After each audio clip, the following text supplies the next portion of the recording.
Madam, तुम्ही राजकारण आणि घर हे कसे बघता? खरं तर राजकारण आणि घर हे एकाच नाण्याच्या दोन बाजू आहेत. महिलांनी राजकारणात यावे की नाही यावे? अगदी नक्कीच यावं. आज महिलांचा राजकारणात किती सहभाग आहे? आजची परिस्थिती तशी समाधानकारक नक्कीच नाही आहे. पुरुषांचा वारसा म्हणूनच महिलांना पुढे ढकललं जातं, हे खरं आहे का? हे 100% तर खरं नाही. मॅडम, महिला राजकारणात आल्यावर खरंच बदल घडू शकतो का? नक्कीच बदल घडू शकतो. मॅडम, भविष्य काळामध्ये महाराष्ट्राला मुख्यमंत्री म्हणून महिला चेहरा दिसेल का? नक्कीच.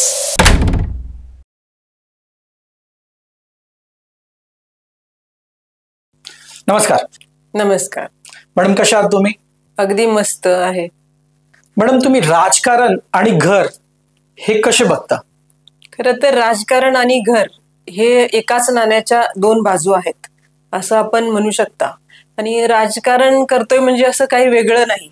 ज्याला समाजकारणाची आवड असते त्या महिलांना राजकारण आणि समाजकारण दोन्ही एकाच पद्धतीनं जे आहेत बघत असतो आम्ही. महिलांनी राजकारणात यावे की नाही यावे, ह्या आज आपण पॉडकास्टवरती तुमच्याशी संवाद साधत आहोत. मॅडम, मला तुमच्याकडून आमच्या जनतेकडं आणि आमच्या जनतेला सुद्धा तुमच्याकडून एक महिलांसाठी असं स्ट्रॉंग असं उत्तर आलं पाहिजे, ही आम्ही खरोखर तुमच्याकडून अपेक्षा करतो. महिलांनी राजकारणात यावं का? अगदी नक्कीच यावं. हा प्रश्नच मुळात असा आहे की आज आपण बघताय महिला सर्वच क्षेत्रामध्ये जे आहेत अग्रेसर राहताना दिसत आहेत. आणि राजकारणात तर आपण म्हणाल पूर्वीपासूनच महिलांचं जे अस्तित्व आहे आणि महिलांची भागीदारी आहे अगदी इतिहास कालापासून जे आहे आपण बघतात अनेक अशा महिला आहेत ज्यांनी आपलं कर्तृत्व जे आहे आपल्या कर्तृत्वानं सिद्ध केलेलं आहे. त्यामुळं महिलांनी, आपण आता तर 21व्या शतकात आहोत, महिलांनी राजकारणात नक्कीच यावं. देश सुधारण्यासाठी आपण जसं म्हणतो एका घर चालण्यासाठी नवरा आणि बायको एका गाडीच्या म्हणजे दोन चाकं असतात, तसंच राजकारणामध्ये देखील जेवढे पुरुष आहेत तितके नाही आता आपण बघत, पण महिलांनी नक्कीच यावं तरच जो आहे देशाचा गाडा जो आहे तो व्यवस्थित चालेल. बरं मॅडम, मी तुमच्याकडे प्रश्नाकडे येतो. आज महिलांचा राजकारणात किती सहभाग आहे? आजची परिस्थिती तशी समाधानकारक नक्कीच नाही आहे. आपण बघताय की महिलांना आपण आरक्षण दिलं, पण खरंच महिला ज्या आहेत लोकसभेमध्ये असतील, विधानसभेमध्ये असतील, अगदी बोटावर मोजणे इतक्याच महिला ज्या आहेत आपल्या देशाचं असेल राज्याचं असेल प्रतिनिधित्व करताना दिसत आहेत. महिलांचा टक्का जो आहे राजकारणातला तो वाढणं ही काळाची गरजच आहे. आणि हा प्रश्न खरंच चांगला आहे. आणि ह्या प्रश्नाचं उत्तर जे आहे सर्व ज्या शिकलेल्या महिला आहेत त्यांनी स्वतःला विचारायला पाहिजे की आपण राजकारणापासून दूर पळतो, पण खरंच देशाला, समाजाला महिलांनी राजकारणात यावं याची खरंच आज गरज आहे. मॅडम, मध्यंतरी काळामध्ये संसदेत असू किंवा इथं महाराष्ट्रामध्ये विधानसभेला असू महिलांची टक्केवारी खूप कमी झालेली आहे, असं का? आपण आरक्षणाचं बघाल तर आपलं जे ग्रामपंचायत असेल, स्थानिक स्वराज्य संस्थांमध्ये जे आहे आरक्षण आपण 50% महिलांना दिलेलं आहे सरकारनं, पण विधानसभेमध्ये असेल आरक्षण नाहीये महिलांना आणि लोकसभेमध्ये असेल तर जोपर्यंत सर्वसामान्य महिला विधानसभेमध्ये असेल लोकसभेमध्ये असेल महिलांचा आवाज सामान्य महिलांना दिसणार नाही तोपर्यंत खरंच आरक्षण देतोय का आपण हे कळणार नाही. कारण आपण स्थानिक स्वराज्य संस्थांमध्ये बघताय महिला सरपंच आहेत आता, पण खरंच महिला त्या खुर्चीवर बसून गाव चालवतायत का? तर नक्कीच नाही. म्हणजे तिचे पती असतील किंवा तिचा मुलगा असेल, हे लोक जे आहे गावाचं राजकारण असेल ते बघत असतात. म्हणजे आपण आरक्षण दिलं, स्थानिक स्वराज्य संस्थेमध्ये दिलं, हे खूप चांगलं आहे. काँग्रेसचे तत्कालीन स्वर्गीय पंतप्रधान राजीव गांधी यांनी या महिला आरक्षणाला खूप मोठा म्हणजे चालना दिली आणि आजचे जे महिला आरक्षण तुम्ही महिला बघताय स्थानिक स्वराज्य संस्थांमध्ये ते अगदी काँग्रेसचीच देणगी आहे. आणि आता जे आहे विधानसभेमध्ये देखील आरक्षण 2014 पासून बघताय तुम्ही, फक्त आरक्षण देतो देतो म्हणून आश्वासनावरती जो आहे देश आपला 2014 पासून कुठलंही ठोस पाऊल जे आहे महिला आरक्षणाच्या बाबतीत या सरकारने घेतलेलं नाही. मॅडम, तुम्ही म्हणताय की महिला आरक्षणामध्ये त्यांना फायदा भेटत नाही किंवा काय, पण महिला राजकारणात आल्यावर ह्या समाजाला फायदा काय होईल? बघा, असं आहे की घर फक्त पुरुष चालवू शकत नाहीत, तिथं महिलांचीही भागीदारी हवीच. काही प्रश्न असे असतात की आता महिला आयोग असेल तिथं महिलाच पाहिजे प्रश्न सोडवण्यासाठी. म्हणजे असं नाही की महिला फक्त महिला आयोगच चालवते. आपल्या इंदिरा गांधी असतील यांचं उदाहरण घ्या. इंदिरा गांधींनी जेवढ्या स्ट्रॉंगली देशाचं नेतृत्व केलं, आजही सर्व पक्षातील महिला ज्या आहेत इंदिरा गांधींना म्हणजे तेवढंच मानतात जेवढं आम्ही काँग्रेस म्हणून मानतो. अशा इंदिरा गांधी असतील, इतर पक्षातल्या म्हणाल तर सुषमा स्वराज आहेत, यांचं नेतृत्व करण्याची जी शैली होती ती आजही कुठंतरी म्हणजे देशामध्ये हरवले की काय असं म्हणू शकतो आपण. आमच्या सोनिया गांधी अध्यक्ष असताना खूप चांगले निर्णय जे आहेत, अन्नधान्य सुरक्षा बिल जे आहे, आज ज्या 2 रुपयानं अन्नधान्य लोकांना मिळतंय ते फक्त आणि फक्त माननीय सोनिया गांधी तेव्हा अध्यक्ष असताना त्यांनी ते अन्नधान्य सुरक्षा बिल जे पास केलं होतं. तरुण मुली असतात, त्यांनी राजकारणाकडे लहानपणापासून सहभाग घेणे गरजेचं आहे. लहानपणापासून सहभाग आता ज्याच्या त्याच्या आवडीचा प्रश्न आहे. जसं आपण खेळामध्ये करिअर असेल किंवा एखादं म्हणजे शैक्षणिक करिअर आहे, तसंच कुणी राजकारण हे करिअर म्हणूनही बघू शकतं. कारण आपला देशामध्ये लोकशाही आहे, तर आपण लोकशाहीला नाकारून चालणार नाही. त्यामुळे जे नेतृत्व जे लहानपणापासूनच तयार झाले तर देशासाठी याच्यापेक्षा आनंदाची गोष्ट नक्कीच म्हणजे ही आनंदाची गोष्ट आहे. मॅडम, मी आता एक अशा महत्वाच्या प्रश्नाकडे वळतो. तुम्ही ज्या पक्षामध्ये आहात त्यात तुमचं स्थान काय? पक्षामध्ये स्थान जे आहे त्यापेक्षा पक्षासाठी आम्ही काय करतोय म्हणा हेही महत्वाचं आहे. पक्ष जो आहे, राहुल गांधी आज भारत जोडो सारखी यात्रा जी आहे संपूर्ण देशामध्ये त्यांनी भारत जोडो यात्रेमधून जे आहे सर्वसामान्य लोकांना भेटले. आमचंही तेवढंच कर्तव्य आहे की आम्हीही सर्वसामान्य लोकांच्या जे अगदी गरजेचे प्रश्न आहेत त्याच्यापर्यंत जाऊन पोहोचणं हे आमचं देखील कर्तव्य आहे. पक्ष जो आहे, पक्षाचं काम आहे एखादं पद देणं, त्या पदाला आम्ही किती न्याय देतोय हेही आम्ही त्याचंही आत्मपरीक्षण करणं गरजेचं ठरतं.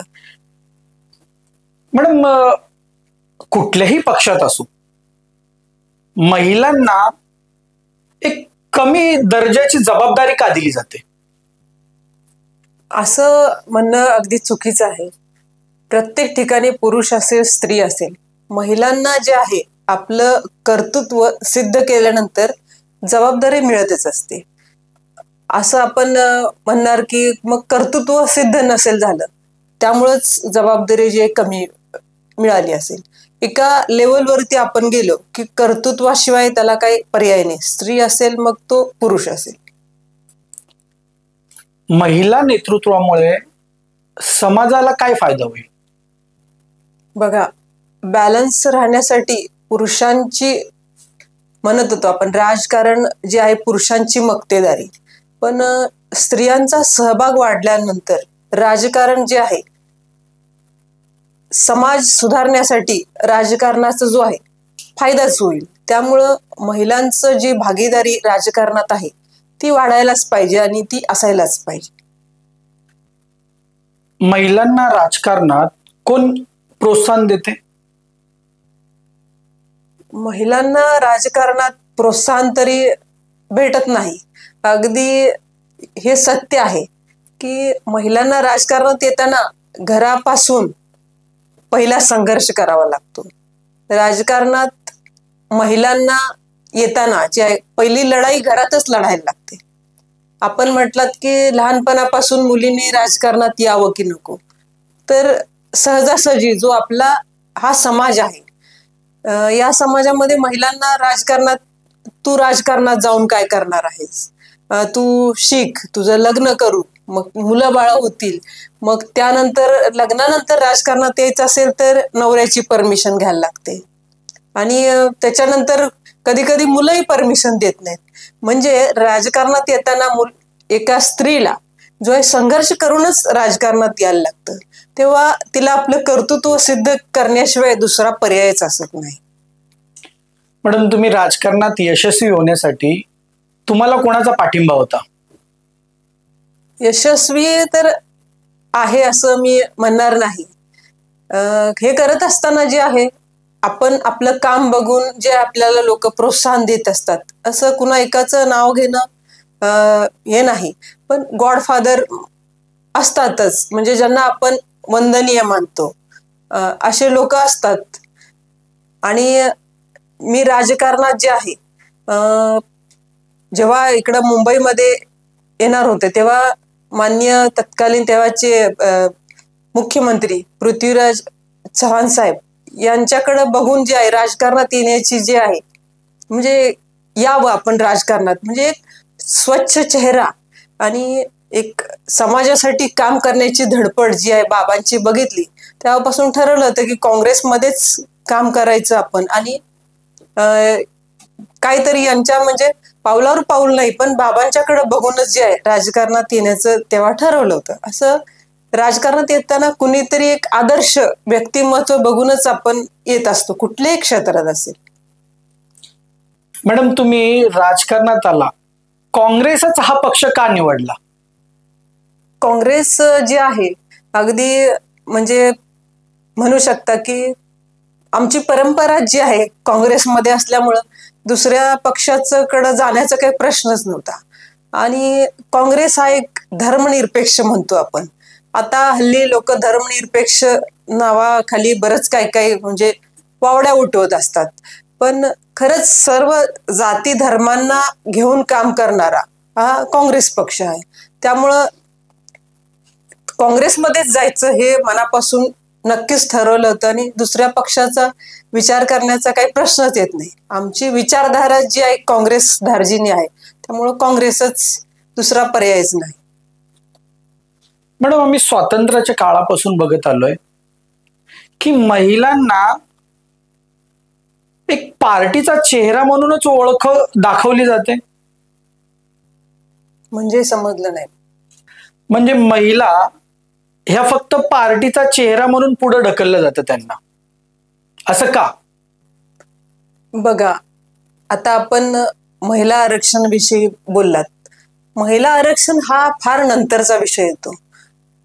स्त्री भ्रूण हत्या असेल, यासारख्या स्त्री भ्रूण हत्या असेल, स्त्री शिक्षण असेल, हे अजूनही तितक्या प्रमाणात जे आहे समाजामध्ये जे आहे रुजताना दिसत नाहीये. स्त्री भ्रूण हत्या आता कायद्याच्या धाकामुळे थोड्याफार थांबल्या असतील, पण 100% थांबल्या असं म्हणू शकत नाही. आताच्या सरकारमध्ये असतील, मागच्या सरकारमध्ये असतील, महिला आयोग आहे, समाज कल्याण विभाग आहे, हे बरंच काही करू शकतात महिलांसाठी, पण तितक्या प्रमाणात जे करतात का, तर नक्कीच नाही. पूर्वी आपण म्हणायचं की मला एखादा सामान्य माणूस असेल, राजाकडे गेला, तो तर राजाला काय म्हणायचा की मला सहाय्य करा आणि म्हणजे मला थोडासा आधार द्या. आता या सर्वसामान्य महिला आहेत, यांनी कुणाकडे जायचं? महिला आयोग बघताय तुम्ही, समाज कल्याण मंत्रालय असेल, कुठलंही खातं म्हणते मी, हे फक्त पार्टीचं लेबल तुम्ही म्हटलात असं झालेलं आहे. ही महिला आयोग ह्या अमुक अमुक पक्षाचा, समाज कल्याण मंत्रालय ह्या पक्षाचं, तर तुम्ही या पक्षातले असालच तरच तुम्हाला न्याय भेटेल. आणि खरंच लाजिरवाणी गोष्ट आहे, या पुरोगामी महाराष्ट्रामध्ये या हगवणे म्हणून जे मध्यंतरी आपल्या पुण्यामध्ये हुंडाबळीचं जे आहे त्या मुलीनं आत्महत्याला प्रवृत्त केलं, ते काय कुठले आरोप आहेत, काय आरोप आहेत त्याच्याबद्दल बोलणं मी उचित ठरणार नाही. पण त्यामध्ये भलतंच राजकारण जे आहे आपल्याला दिसलं की तिचा म्हणजे बळी गेला ती गोष्ट वेगळीच, पण हिनं काय केलं तिनं काय केलं. मध्यंतरी पण आपण एखाद्या, नाव घेणार नाही मी, पण एका महिला नेत्याच्या नवऱ्याविषयी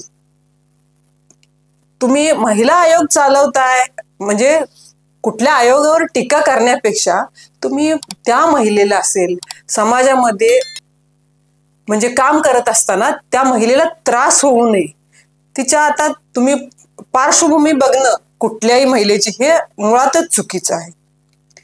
त्या असं केल्यामुळं काय सर्वसामान्य जे पुरुष असतात महिलांना म्हणतात की बघा तुम्ही राजकारणात गेला की असे तुमच्यावरती शिंतोडे उडणार आहेत. मग महिला आपसुकच जे आहे राजकारणापासून 4 हात लांब राहावं की काय असा विचार करतात. खूपच हातावरच्या बोटावर मोजण्या इतपतच महिला आहेत ज्या धडाडीनं पुढे येतात आणि म्हणजे राजकारणामध्ये भाग घेतात. मॅडम, मध्यंतरी काळामध्ये पुरुषांचा वारसा म्हणूनच महिलांना पुढे ढकललं जातं, हे खरं आहे का?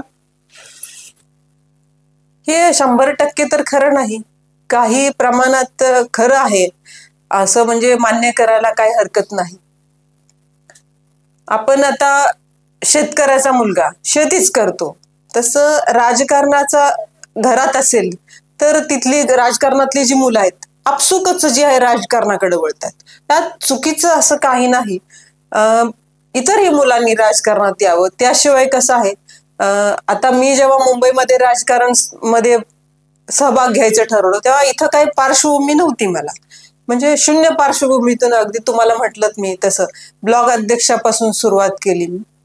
म्हणजे आपल्याला आतून अशी एक उर्मी पाहिजे की समाजासाठी मला काहीतरी करायचंय. हे जोपर्यंत येत नाही तोपर्यंत जय राजकारणातला महिलांचा टक्का हा वाढणारच नाही. मॅडम, तुम्हाला तुमच्या पक्षामध्ये राजकारणात तुम्हाला निर्णय घेण्याची संधी आहे का? हो, नक्कीच आहे. काँग्रेस पार्टी जी आहे महिलांच्या सक्षमीकरणावरती आणि महिलांना वेळोवेळीची आहे पार्टी नेतृत्व करण्याची संधी प्रत्येक महिलेला देत असते. इतर पार्टीचं म्हणाल तर त्याविषयी मी काही बोलणार नाही. आता संधीच्या नावाखाली महिलांचं नेतृत्व किती सक्षम आहे हे आपण सोशल मीडियामधून दररोज बघतच आहात. तसं काँग्रेस जी आहे महिलांना नेतृत्व करायची संधी म्हणाल तर आज आमच्या मुंबईच्या अध्यक्ष आहेत वर्षाताई गायकवाड आहेत, याच महिला आहेत. तर पार्टी नक्कीच महिलांना जे आहे नेतृत्व करायची संधी देते असं आपण म्हणू शकतो. मॅडम, महिला राजकारणात आल्यावर खरंच बदल घडू शकतो का? नक्कीच बदल घडू शकतो. महिलांनी राजकारणामध्ये यायलाच पाहिजे आणि महिला जेवढ्या बारकाईनं एखाद्या घटनेकडे असेल, एखाद्या पदाला न्याय मिळवून देण्यासाठी समोरच्या व्यक्तीच्या म्हणजे काय म्हणू त्याच्याकडे बारकाईनं अभ्यास करू शकतात. मला असं वाटतं की महिला न्याय देण्यासाठी नक्कीच म्हणजे जे आहेत सक्षम आहेत. महिला नेत्यांना जास्त ट्रोलिंग सहन करावं लागतं का? नक्कीच हो असं उत्तर आहे की महिला कर्तृत्वानं जरी पुढे आली असेल तरी पण तिला ट्रोलिंगला हे जे आहे सामोरं जावंच लागतं. आणि इतर पार्टीचं म्हणाल तर आता जयपूरचा मुद्दा तुम्ही ताजा आहे तो घ्याल. पदाच्या नावाखाली म्हणजे त्या पदाचा गैरवापर होताना दिसतोय आपल्याला. महाराष्ट्रामध्ये कित्येक महिला नेत्यांनी जो आहे पदाचा गैरवापरच केला हे सर्वसामान्य तुम्ही आम्ही बघितलेलं आहे. आणि मग त्यावेळी ट्रोलिंग करतात ते योग्य की अयोग्य हेही कधी कधी वाटतं की महिला म्हणून नाही पण त्या पदाला आपण न्याय दिला नाही म्हणून ट्रोलिंग होते. तर ते कधी कधी वाटतं की हे ट्रोलिंग करतात कारण कुठंतरी महिला कमी पडल्या की काय, हा प्रश्न आपल्याला नक्कीच पडतो. महिला एकमेकींना राजकारणात साथ देत नाहीत, हे खरं आहे का? बघा, राजकारण हा एक क्षेत्रच हे असं आहे. अगदी आपण इतिहास कालापासून आलं, राजकारणात कुणीच कुणाचं नसतं. फक्त महिलाच नाही, पुरुष पण राजकारणामध्ये कसं आहे, आपण पुढे चाललो की प्रत्येक क्षेत्रामध्ये जे आहे पाय खेचण्याचं काम सगळीकडेच असतं. त्यातून आता आपण आपल्याला कसं सिद्ध करतोय हे आपल्यावरती डिपेंड आहे. बरं मॅडम, महिला नेतृत्व एका निवडणुकापर्यंत असतं का? नाही, नक्कीच नाही. महिला नेतृत्व राजकारण हे 12 महिने चालूच असतं. आपण म्हणाल की फक्त निवडणुकांपुरतं, तर असं नाही. काही प्रमाणात स्थानिक स्वराज्य संस्थांमध्ये आहे, पण असं नाही. जे राजकारण महिला असतात त्यांचं 12 महिने राजकारण चालूच असतं. फक्त निवडणुकीपुरतं राजकारण मला नाही वाटत असतं. मॅडम, तुम्ही एक महिला म्हणून असे कुठले कुठले आंदोलन केले? महिला म्हणून महिलांसाठी असतील, आता ब्लॉक काँग्रेसवरती असताना झोपडपट्टी वाचवण्यासाठी महापालिकेचा जो ढसाळ कारभार आहे, त्यावेळेचे आमचे मुंबई अध्यक्ष संजय निरुपमजी यांनी तेव्हा झोपडपट्टी वाचवण्यासाठी, आज संजय गांधी नगर बघा तुम्ही, हजारो घरं जी आहेत नाले रुंदीकरणाच्या नावाखाली बिल्डरच्या घशामध्ये तिकडचा FSI घालण्यासाठी फक्त झोपड्या, हजारो झोपड्या तोडून लोकांना माहुलला पाठवायचं, हा घाट घातला होता. तेव्हाचे तत्कालीन जे इकडचं म्हणजे प्रशासन होतं ते बिल्डर धार्जीनं काम करत होतं. तेव्हा आम्ही काँग्रेस पार्टीच्या माध्यमातून जे आहे ते झोपडपट्टी जे वाचवली, आणि अजूनही ती झोपडपट्टी आहे तशीच आहे. म्हणजे त्या लोकांना बेघर होण्यापासून जे आहे तेव्हा आम्ही वाचवलं होतं. मग बरेच पक्ष जे आहेत तेव्हा आम्ही त्या अध्यक्षांचा आम्हाला सपोर्ट केल्याबद्दल सत्कार ठेवल्यानंतर तत्कालीन पक्षांबरोबर आमचे संघर्ष झाले होते. अगदी पोलीस स्टेशन अजून मॅटर आहेत, ते एक आंदोलन म्हणता येईल. फेरीवाल्यांसाठी होतं. अशी बरीच आंदोलनं जी आहेत पार्टीच्या माध्यमातून आम्ही केलेली. मॅडम, तुम्ही स्वतःहून निवडणूक लढवली का? हो, लढवली. 2019ला काँग्रेस पार्टीनी, आणि तेव्हा खरगे साहेब जे अध्यक्ष आहेत, महाराष्ट्राचे प्रभारी होते, त्यांनी मला विधानसभेचं तिकीट इकडं दिलं होतं घाटकोपर पूर्वमध्ये. तर पार्टीनं माझ्यावर विश्वास टाकून 2019ला लढले मी. महिलांसाठी 33% आरक्षण पुरेसे आहे का? आरक्षण पुरेसं, आरक्षण द्यायलाच का लागतं हा मुद्दाच पहिल्यांदा जो आहे. आरक्षण खूप लांबचं आहे. आपण महिलांना बरोबरी देतोय का राजकारणामध्ये? एखादी महिला एखाद्या संघटनेमध्ये 50% पद देते का पार्टी? हाच मुळात जो आहे म्हणजे अभ्यासाचा विषय आहे. महिलांना पद देतानाच तुम्ही 100 पैकी अगदी 10-15 पद देत आहे. मग त्यामधून तुम्हाला प्रत्येक पार्टीचं आहे, असंच नाही म्हणत मी की ह्याच पार्टीचं, तर तुम्ही निवडणूक लढवताना तेवढ्या महिलाच नसतात. तर आरक्षण 33% जरी असलं तरी 33% महिला राजकारणात नाहीये. मग त्यावेळेला ह्याच्या बायकोला तिकीट द्या, ह्याच्या बहिणीला तिकीट द्या, कारण त्या वॉर्डमध्ये असेल, त्या प्रभागात असेल, तेवढ्या महिला ज्या आहेत सक्षम नेतृत्व करणाऱ्याच नाहीयेत. मग तेव्हा आरक्षण काय फक्त कागदावरच राहतं का? 33% आरक्षण आहे तेव्हा महिला जे तयार आहेत का, हे बघणं जे प्रत्येक पार्टीचं कर्तव्य आहे. मॅडम, महिला नेत्यांचं नेतृत्व पुरुषापेक्षा काही वेगळं आहे का? एखादा पुरुष जो असेल तो ढोबळमानाने एखाद्या म्हणजे पुरुष चांगलं नेतृत्व करतात, त्याबद्दल काही शंकाच नाही. पण एखादी स्त्री एखाद्या घटनेकडे अगदी बारकाईने लक्ष देऊन बघते, तसं पुरुष जे आहेत चला चालेल. महिला जी आहे एखाद्या चिकाटी वृत्ती जी असते, जिद्द जी असते, ती महिलांच्याकडे जी आहे जन्मतःच असते. त्यामुळं महिला जेव्हा नेतृत्व करते तेव्हा ती अगदी प्रत्येक म्हणजे काय म्हणतात बारकावे बघून न्याय देण्याचा प्रयत्न करतील. मॅडम, भविष्य काळामध्ये महाराष्ट्राला मुख्यमंत्री म्हणून महिला चेहरा दिसेल का? नक्कीच. खूप सगळ्यांना जे आहे महाराष्ट्राची मुख्यमंत्री महिला बघायला सगळ्यांनाच आवडेल म्हणण्यापेक्षा अशा बऱ्याच महिला आहेत की ज्या महाराष्ट्राचं नेतृत्व करू शकतात. एखादी स्त्री जर घर चांगलं सांभाळत असेल तर देशही आणि राष्ट्रही राज्यही चांगलं सांभाळू शकते. आणि यात काही शंकाच नाही. सगळ्यांनाच आवडेल महाराष्ट्राची मुख्यमंत्री येणाऱ्या काळामध्ये महिला झाली. जसं आपण बघताय की इंदिरा गांधींनी देश अगदी म्हणजे स्ट्रॉंगली चालवला. आत्ताच्या नेतृत्वाला जे युद्धाच्या नावाखाली माघार घ्यायला लागली तेव्हा तत्कालीन इंदिरा गांधी एक स्त्री असताना त्यांनी पाकिस्तानचे 2 तुकडे केले, फाळणी केली. म्हणजे एक महिला जी आहे निर्णय घेताना कुठंही कमी पडत नाही.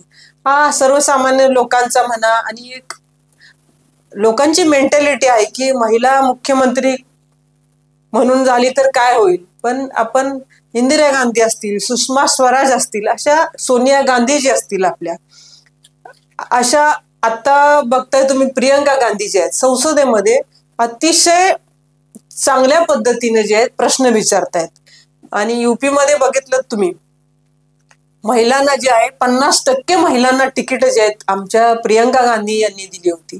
त्यामुळे महाराष्ट्रामध्ये काँग्रेसची सत्ता आल्यानंतर आमचं नेतृत्व जे आहे महिला मुख्यमंत्री करण्यासाठी जे आहेत म्हणजे मदतच करतील. आणि काँग्रेसच्या सरकारमध्ये हे आपण बघू शकताय.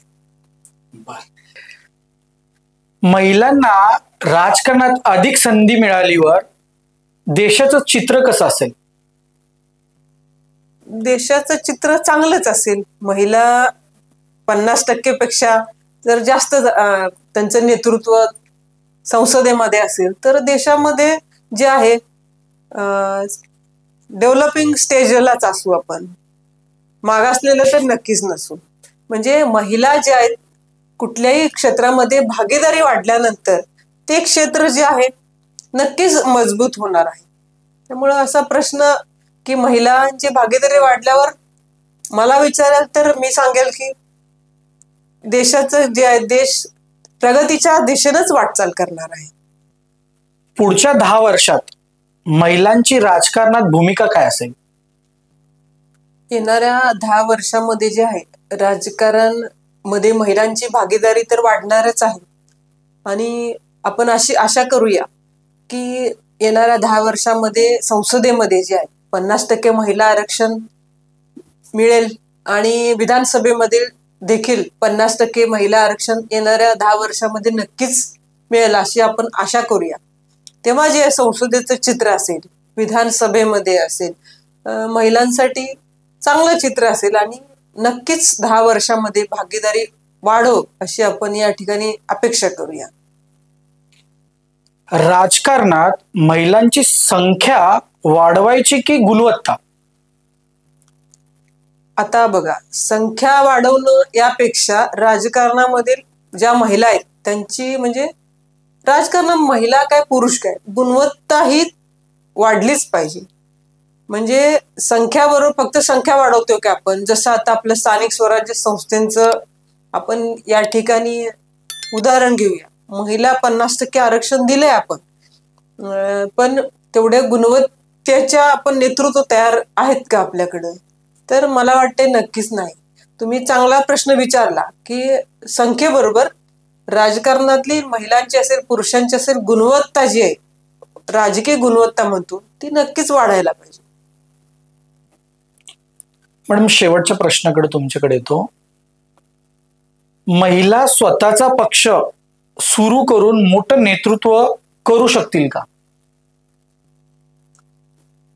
करू शकतील, का नाही करणार? महिला कुठल्या क्षेत्रामध्ये मागे नाहीत. त्यामुळे एखाद्या आता आपण मायावतींचं बघितलं, स्वतः पक्ष चालवला.